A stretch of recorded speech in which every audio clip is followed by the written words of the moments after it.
I swear. For months, it was so easy to go live. And last couple of times, it's just been hell trying to go live for some reason on this fucking thing. It's got to do with my camera for some reason. You know, I got a Logitech webcam, and apparently it's now integrated into my XSplit, and you just can't. So it's just a lot of bullshit. So that being said, welcome to the finale of this year's pay-per-view schedule, WWE TLC Tables, Ladders, and Chairs 2020. Let's go ahead and let's talk about it. It's very, very interesting night. Some things that happened that I hope are going to be future changing things. You know, one thing that happened that I was kind of sad to see. I had been touting. Where's my? Yeah, I had been touting a Miz cash in, winning the WWE Championship in the Tables, Ladders, and Chairs match. And him doing it in a way where that he wouldn't have to beat Drew McIntyre. He wouldn't have to beat AJ Styles. He could win it in his TLC Tables, Ladders, and Chairs match, right? Well, did that happen? We'll get to that in a second. Let's start off with the kickoff show, the 8-man tag. It was Biggie, Daniel Bryan, Otis, and Chad Gable against Baron Corbin, Sami Zayn, and Jesus Christ, Cesaro and Nakamura. And they had a very technical, average match. Biggie pinned Sami Zayn to win. So now we get Biggie and Sami Zayn Friday night on SmackDown for the Intercontinental Championship. Something that they really need to get away with. They need to get away from. They need to stop doing things where the opponent pins the champion to get the title match. They really need to stop doing that. What it should be is that the opponent pins the opponent pins other people to get the title match. And then maybe even during the build, when it's a long build or something like that, he or she could beat the champion in like in a tag match or something like that, some type of other match, and to prove that he could beat the champion. But he shouldn't beat the champion to get the title shot. I don't think that's the way to go about it. There's better ways of doing that. But anyway, that was the match. It was 2.5 stars. Yada yada yada. So now with the main show, we start with the WWE Championship match, Tables, Ladders, and Chairs, Drew McIntyre versus AJ Styles.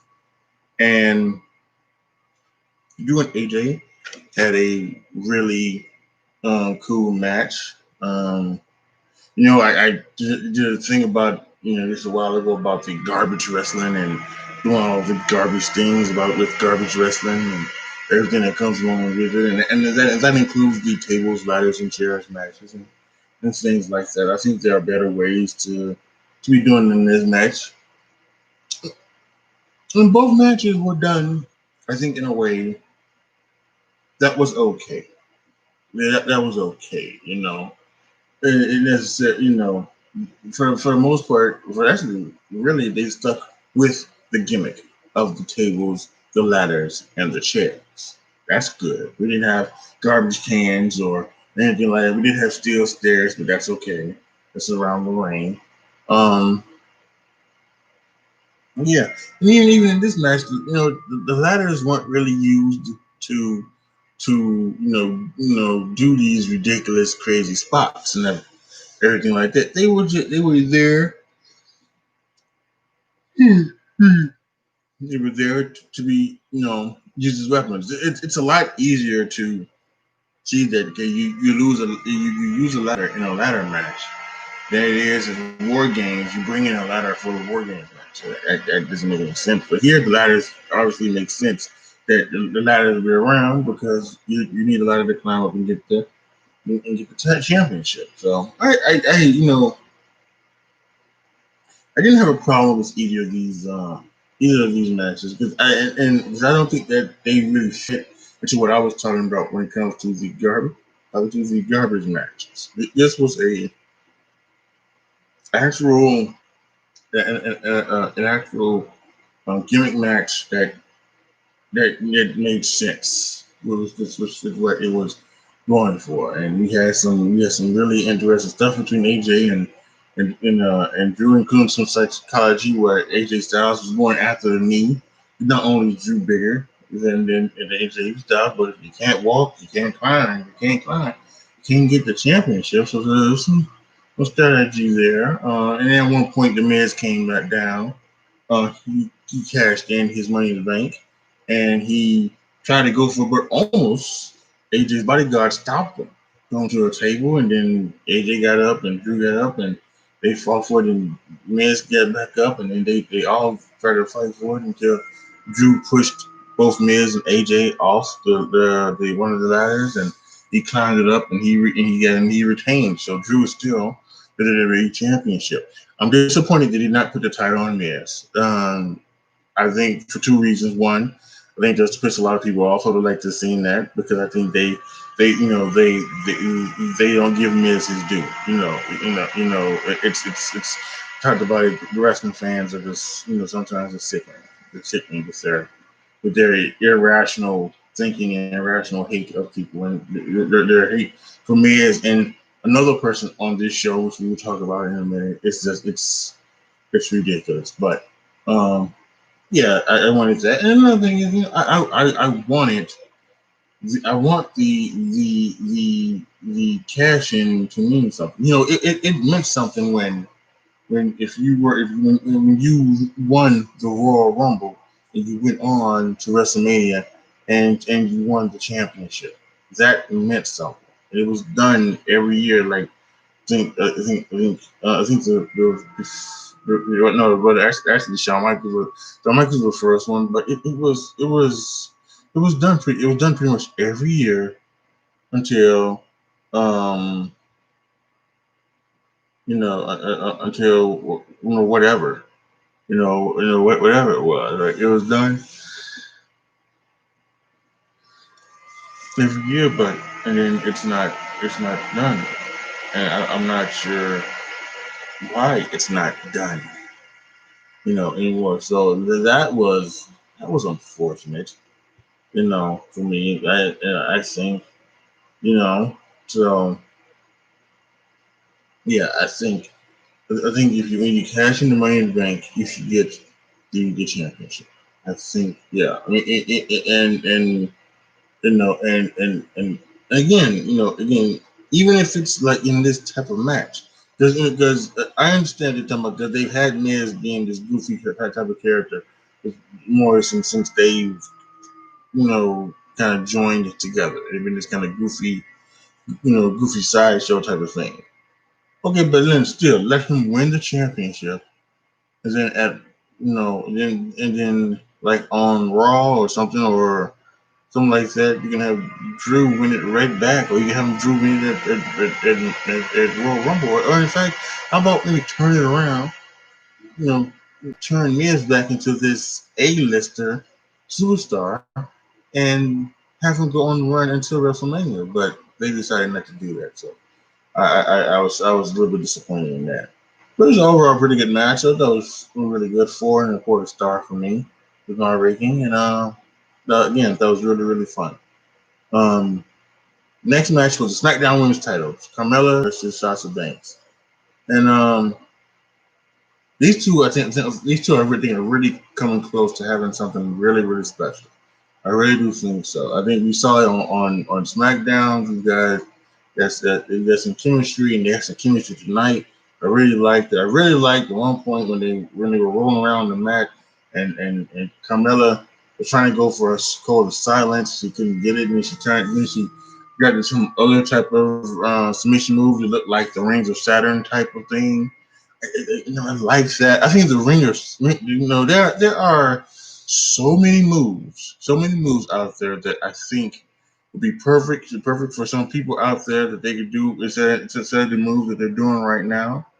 I think Bailey had that ridiculous thing with her knee face plant. She's called it the rose plant or something like that. I think that's just so stupid. It's even more. It's as stupid as the Bailey to belly. It's as stupid as that. I think I prefer her doing the elbow drop to that. And I think something like that, a Rings of Saturn type move would be perfect for her. And I think that if they wanted to get Carmella away from the code of silence, because sometimes the code of silence can be contrived. Although when she does it, she seems to seamlessly get right into it with her. So I do like that. But that's something that I think that she could easily do. The code of silence. I think the Cobra clutch is something that can get into, can be done. For some people, I think and having some of these other moves that they do. Excuse me. I'm sorry. Yeah, I've been tired for months, but it is what it is. I don't know if I'm ever gonna get some sleep and get back to normal, but again, it is what it is. Really fun. The sommelier get into it a couple times involved in the match. It's not a DQ. I think if you out there saying that him getting involved with a DQ is not. It's stop. It's just always happened where the other people, the outside people, their seconds, they've gotten involved when they touch their people. They haven't touched the other people, so it's not a disqualification. Stop that. Know your wrestling. So and yeah, so it really is a fun thing to do. So um but anyway, talking about that, it was a really fun match. I guess that's what I'm to say. Sasha Banks won the Banks statement, and yeah, it was 3 1/4 star.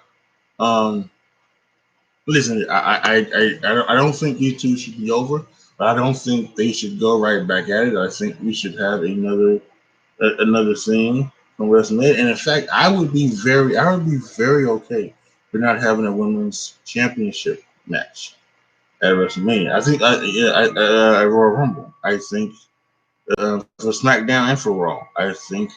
You know, I think once again maybe you could have both champions like you did the very first one. You have both champions on the outside waiting for, and then you can have a big, and then you have the 30 women getting in there and do the match. I think you should have a women's tag match maybe. I don't know if you want to do the rematch of Asuka and Charlotte, or if you want to against Nia and Shane, or if you want to do um, something else. If you want to have some another match with some another tag match, having them face the Riot Squad on SmackDown from SmackDown or something like that. But yeah, they should be good to have some other matches. Um, Next match was the Raw Tag Title match. It was the New Day versus the Hurt Business, and the Hurt Business had two prior tag team title matches. Um, so I really figured that they were not going to lose this one, and they didn't. Have Hurt Business won. Once again, we get a lot of things from Cedric Business. We have this underlying storyline of Cedric. I want to call him Cedric Benson for some fucking reason. Cedric Alexander. But I know why I want to call him Cedric Benson. He was a player for the Bears, and so that kind of just always rolls off my tongue. But Cedric Alexander, and he has so and here this is underlying storyline where Cedric is growing in his confidence, and he's going to the point where he's getting overconfident. And he's also not only becoming overconfident, but he's making it about himself instead of about the entire Hurt business. So we're on that road. We're on that road where Cedric at some point will piss off the other guys in the group, and they will kick him out. And it will probably be after his overconfidence and his arrogance cost him the tag titles. And then he will be out. So I think that looks like where that's going. If it's not going that way, the way it's going is that they're going to kick out Cedric Shelton Benjamin. You kick out Shelton Benjamin out of the group, and I think that is something that could be also as well. So yeah, I mean it's a very fun story. I like I think where they're going. Oh, they can even go turn around and go a totally different direction. And maybe it's to a point to where they kick out MVP even. I'm not sure. But and it's just those three. But wherever it goes, I like it. I like the Hurt Business. I like the way this go. I'm hoping they don't give the New Day a rematch. Again, we said we were going to get rid of the automatic rematches. Everybody's been talking about the thing from 2 years ago where the McMahons came out and they talked about making some changes and things like that for the wrestling business. And one of the things that they talked about was automatic rematches. That's so passe, and I've been saying that for years. And they almost went right back to it, but they tried to go around it in certain ways. And at that point I was willing to say, okay, fine, so and so beats so and so, but so and so's going to wrestle so and so to get a match, to get another match, and I was okay with that. But I think now, so and so beats so and so for a thing, unless there was some type of screw job thing, something funny going on. I don't know if there necessarily should be a rematch for that, or they should earn a rematch. There should be someone else in line for the championship, and I think that's what's on here now. Immediately, they're kind of getting low on tag teams in WWE.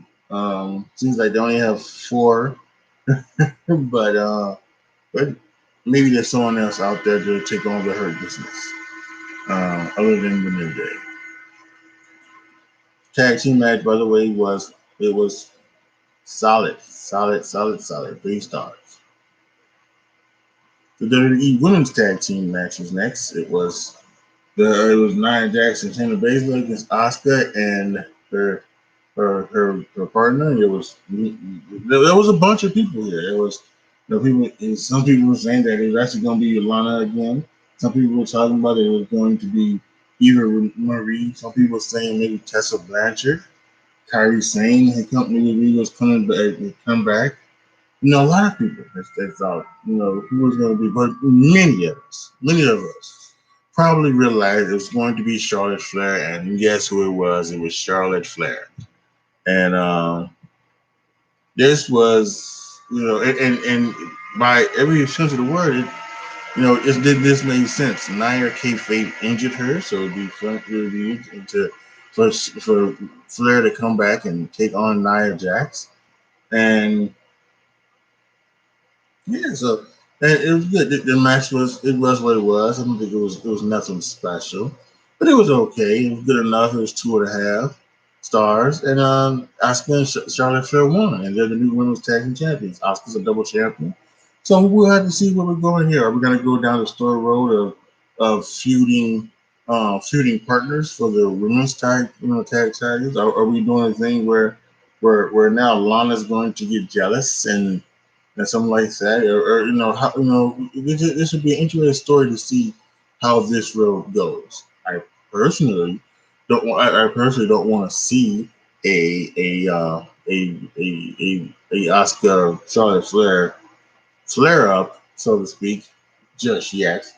I think we can hold this off for a little bit. I think again, like I mentioned earlier with the Hurt Business, I think there is a way that these two can get together and they can stay, they can stay on point until, um, until the, until Mania, and then in that Mania they can try to get together. If maybe they want to, maybe Flair wants to try to go back and Rhea Ripley or vice versa. So a lot of things you can see in the future.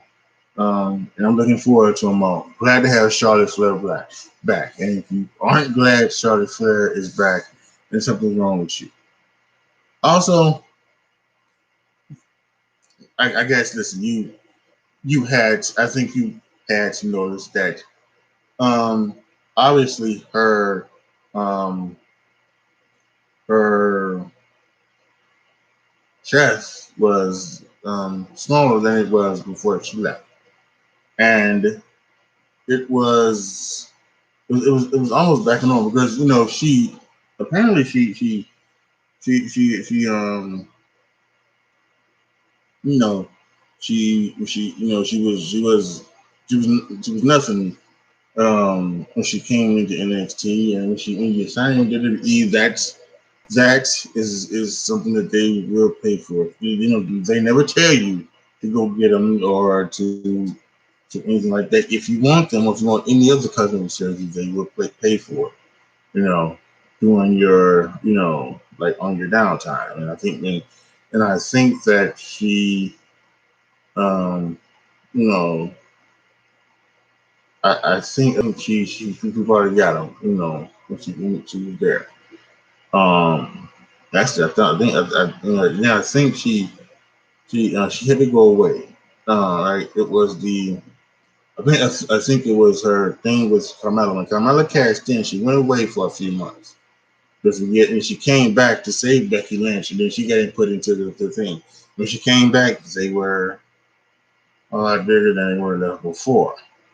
And then from then until this past summer, because when she had them, now she's back, and they look back to when she at first got them. So and she had told her, she had put this out on Twitter, so I don't think I'm saying anything out of turn or being disrespectful or anything. She had talked about this, and there were some issues with them and everything like that, and I think that's why one of the reasons why she was taking time off was she wanted to get things done, you know, right. She wanted to get them done. She wanted to let them heal, things like that.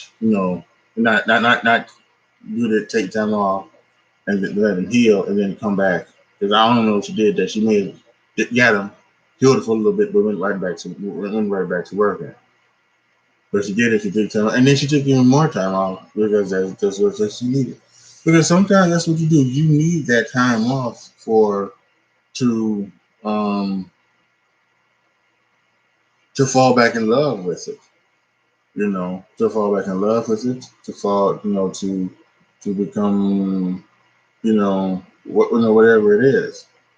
And no matter where it comes from, even Sasha Banks, the garbage that is what is, you know, you know, what she talked about.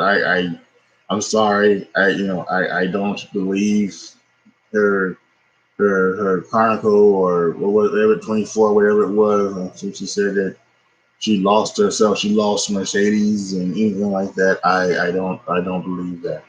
I believe the story that her and Bailey was bitching and moaning that they lost, because that's her personality, and I kind of see that in Bailey's personality as well now. Now that she's a heel, I can see that it's not the huggable Bailey, character. I can this character that she is, and I can see the stuff in her. So, um, there's always been like this underlying rumor and thing about Bailey and Sasha Banks in particular, that you know they look down on some of the other girls because they weren't fans, or they weren't wrestling, you know, they weren't wrestling in the in the indies or anything like that. They take a liking to Becky Lynch and Charlotte because they were good. And they can have good matches with them. And the other ones, they obviously they weren't. It's taking them a longer time to get to be as good as they are. You know, and in the case of maybe a couple, in particular, Alexa Bliss. You know, um, well, it's just Alexa Bliss right now, but yeah, Alexa Bliss even better in certain occasions. I would think, if you give me those five, Bayley, Sasha, I'm putting Alexa Bliss third. It's Charlotte Flair one, it's Bayley two, Alexa Bliss three, Sasha Banks four, and Becky Lynch five. That's where I'm putting them in. So I think that. So I think that was that underlying murmur that Bayley and Sasha looked down on the other girls. So yeah. I've always been, you know, so I've always like anytime I've heard something about them being brats to the backstage people or being brats to the fans or anything like that, I've believed them more than I believed the wrestlers or anything like that. So um I have no idea how I get off on. I have no idea how I got on this tangent about about them. We were talking about the women's tag team match, and I guess I was just talking about how they could go in the future with Asuka and Charlotte Flair. So that that went a whole other way than I expected. But yeah, Asuka and Charlotte Flair are the women's tag team champions, and let's see where that goes. Let's just see. Let's not do anything. Let's just wait and see. The Universal TLC match was next. Roman Reigns versus Kevin Owens. Kevin Owens in the SmackDown said that he was going to have to kill you. Roman was going to have to kill him to stop him, and he damn near did. He damn near killed him. Hit him with everything he could. Hit him with chair shots. I think he hit him with 13 chair shots. He put him through 4 tables. He hit him in the head with ladders and everything, powerbombed him onto the spine of the ladder and everything he could. And finally, and Jey Uso was out there doing things to Kevin Owens as well. And Kevin Owens, he kept coming back, which was great. This is what I will say this. I think one of the things that I did say was that maybe there could have been more selling. And again, I understand the story that they were trying to tell. They were trying to make Kevin Owens this tough son of a bitch who wasn't going to go down without a fight. Guy who still got so much resolve in him that yes, to stop him, you have to damn near kill him. I know that's the story that I was trying to tell. But once you put somebody through a table, back in the old days, if I can be that guy. Back in the old days, when the first table spot, I think I remember seeing, maybe I'm wrong about this, but it was the 1995 Survivor Series, and it was when Diesel pushed Bret Hart over into the Spanish announce team, and Bret Hart sold, and he sold well, and then Diesel had to go out there and get him and throw him into the ring, and and then when he tried to jackknife him, Bret Hart played possum, rolled him up, yada yada yada. But this one it seemed like that when Roman Reigns put him through one table, dragged him over, put him through another table, and then he went up to go and try and get the championship. Almost immediately, Kevin Owens was back up. Now again, I understand the story that they were trying to tell, but there could have been more selling around that time. And maybe even more selling from Roman. Maybe it's something where Roman would take, a minute or two to even just like that took a lot of out of me, pick this big man up and putting him through 2 tables. This took a lot out of me. So let me take a bit here before I climb up. Even that is something he could have said, "Damn!" But as soon as Roman did it, he rolled right in and started climbing. Now he was doing that coffee climb as if to say, "I put him out. It's a piece of cake. We're gonna," and so he was doing that, but it's a nitpick. It's a nitpick. Yes, it's a nitpick, but I think it's something that's could be added to anything. There's nothing wrong with more selling. There isn't. Um, it brings more drama into the matches as well. And yes, Jay Uso got out there, and Kevin Owens, pulmonized his ankle, so he's out there continuing to be hopping around on one foot. But overall, this was Roman's night. This is Roman's thing, and Roman has been the guy for ages. So, yeah, Roman won. He retains the Universal Championship. Rumors had it that that it was going to be Daniel Bryan at the Royal Rumble fighting for the Universal Championship. However, things could possibly change because of the whole low rating on Raw. There wasn't a low rating on SmackDown, but they could be getting ready to change anything and everything now to try to pop ratings everywhere, and who knows what's going to be. So that is that. Real good. Once again, real good. 4.25 stars. Roman Reigns, without question, since he's come back, has been the best thing in professional wrestling, and there's nothing even close to it. I don't care what anybody says. There's nothing even close to Roman Reigns right now. He can't be touched, and I'm not sure if that's just because of Paul Heyman. I'm not sure if that's because of Roman himself, because apparently Roman, Jay, Paul, and whoever they're working with, they have, they have almost all creative input to what they do in their matches and what they say, how they get stuff over. There's like hardly anything apparently from Vince or Bruce or any of the writers. It's all on them. So I don't know if it's that good because it's them, or I don't know if it's good because we haven't seen anybody, you know, you know, you know, just be the way that Roman has been. This has been, and so it's just incredible. Props to Roman and everybody involved in that in the head of the table storyline, and this could go on and on and on because it doesn't look like The Rock is going to do this year's WrestleMania. So this head of the table story could go another 16 months until 2022 in that WrestleMania when The Rock could wrestle. And you know what? There's nothing wrong with it. I think it should. I've said this before. I don't see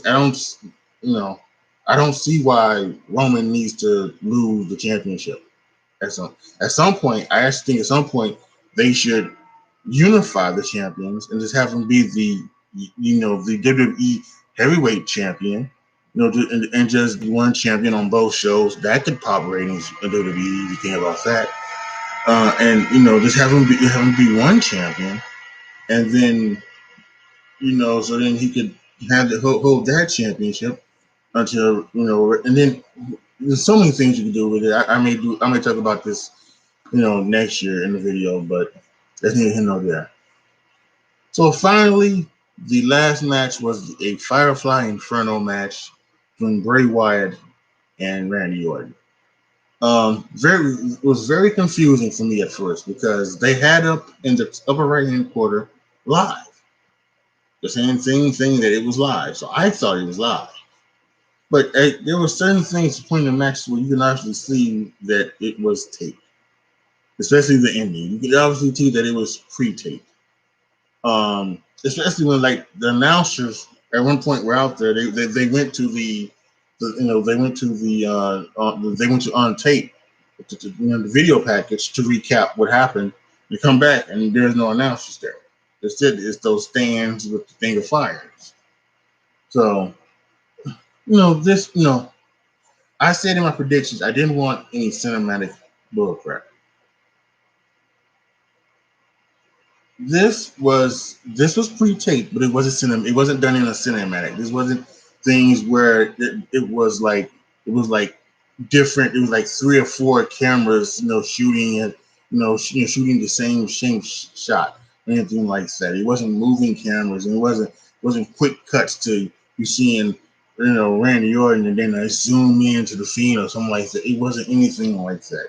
It was just what it was. Was just a pre-recorded match, which was okay. I was okay with that. I was okay with it being pre-recorded. And this match was okay. 3 stars. The match ended when Fiend had the Nano Claw on Randy Orton, and he was trying to push him into the fire. Randy Orton turned it around on him. He pushed the Fiend to the fire. The Fiend's jacket caught on fire. He went rolling to the ring. He got RKO'd by Randy Orton. And then obviously with a dummy Fiend, a dummy person, he threw the thing on. He doused the Fiend in fire, and he lit him and he set him ablaze. So yeah, it was what it was. It's one of those things. It's gonna be like dinner debonair. It's going to be one of these things that you have the audience will like, the other half of the audience will not like. I was part of the audience that likes it because of what I'm hoping. And what I'm hoping is this kills off the Fiend character once and for all. The Fiend had a great debut against Finn Balor a couple years ago at SummerSlam, but he's never been the same at Hell in a Cell since that Hell in a Cell match with Seth Rollins, and that's because that they tried to make him something that he shouldn't have been. The Fiend shouldn't have been this mythical, overpowered being or anything like that. It's not something that it should have been. Fiend should have been something. It should have been like the Fiend should have been a demented, fragmented part of Bray's mind that would do the things that Bray couldn't do. That could step up and could you do could fight in the Hell in a Cell, like how if you think about with Mankind, right? You think about with Mick Foley and Mankind and all of these things. Dude Love was the hippiest cat in the land and the sex symbol, right? And Mankind was the person that was the demented thing they he would do anything, including hurt himself, to hurt you. And then there was Cactus Jack, and Cactus Jack was the one that he would he would want to that one he would just take it to another level, even more than Mankind would, and so I think that's what the Fiend should have been. The Fiend should have been just something where you're gonna have this Firefly Funhouse, Bray Wyatt, who was just like high, but he could beat you up. Then maybe if you want to do like 3 Faces of the Fiend, you have Cult Leader Bray Wyatt, where he said, he wanted to show you the way to a certain land and something like that. And there was a scene where the Fiend could, he could right the wrongs of the other Brays, right? He could right the wrongs in other ways, and he would be the one that could do, he would go to those superstar lengths, those long lengths to do so, right? I think that's what he should have been. Instead of they made him into this super overpowered thing that poor Seth Rollins gave the Fiend 85 stomps, and still couldn't beat him. He's still kicking out of one, so he's been ruined from that day. And hopefully this is a way to just get rid of the Fiend character. once and for all. They just have Bray Wyatt be regular old Bray. Be this Bray. Then you want to go back. You want to go back to the cult, the cult leader. That's fine too. But the Fiend as a character should be no more. No more. Yeah, that's what I think. Tell me what you think. Post your comments down below. Let me know what you guys think. What you guys thought of TLC 2020. All in all, I thought it was a good show. We had two great TLC matches. A really good SmackDown Women's title match. Charlotte Flair came back. And yeah, we did, and it was all in all a solid show. Nothing offensive, nothing. Well, at least nothing offensive to me. Again, I think people are going to they're going to say that the lighting Bray on fire, and basically committing murder and arson was probably a little bit much, but it was silly and stupid and goofy and insensible. And the person was obviously fake and all of that stuff. Yes, but so is all the shit that you see on the AEW. But people love to love that. So if you love the stuff you see on the AEW, you should love this as well. Because this is way much better than that shit. As for the standings, my predictions, I think I had a really, really good night. Let's look who I did pick. I picked the Hurt Business. They won. I picked Sasha Banks. She won. I picked Roman Reigns. He won. I picked Asuka and her partner. They won. I picked Randy Orton. He won. And I picked Drew McIntyre. He won. So, the final pay-per-view of the year, 6 matches, I predicted. I went 6-0. Unbelievable.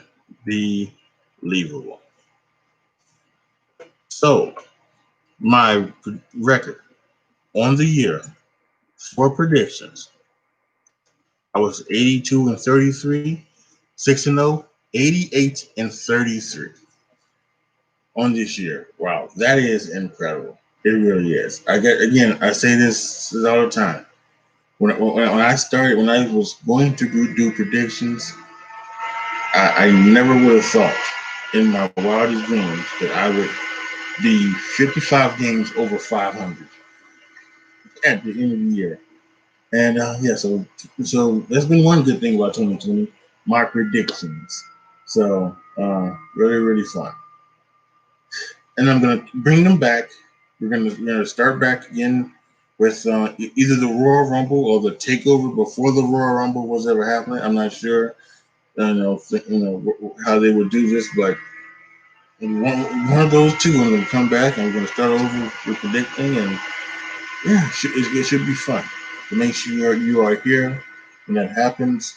Also, make sure we got coming up because we got the WWE Awards, 2020 Awards coming up very soon. To make sure you want to stay tuned for that. Again, click the notification bell so that you can be notified of when I put out videos, including that WWE Awards video. So this has been a weird 2020, guys, but thank you guys so much for sticking around and being here with me, and I appreciate it. Watching wrestling, that's a fun thing. Guys, be safe, have a happy holidays, and I will see you guys another time. As always, be good to each other, y'all. Be careful out there, and I am out.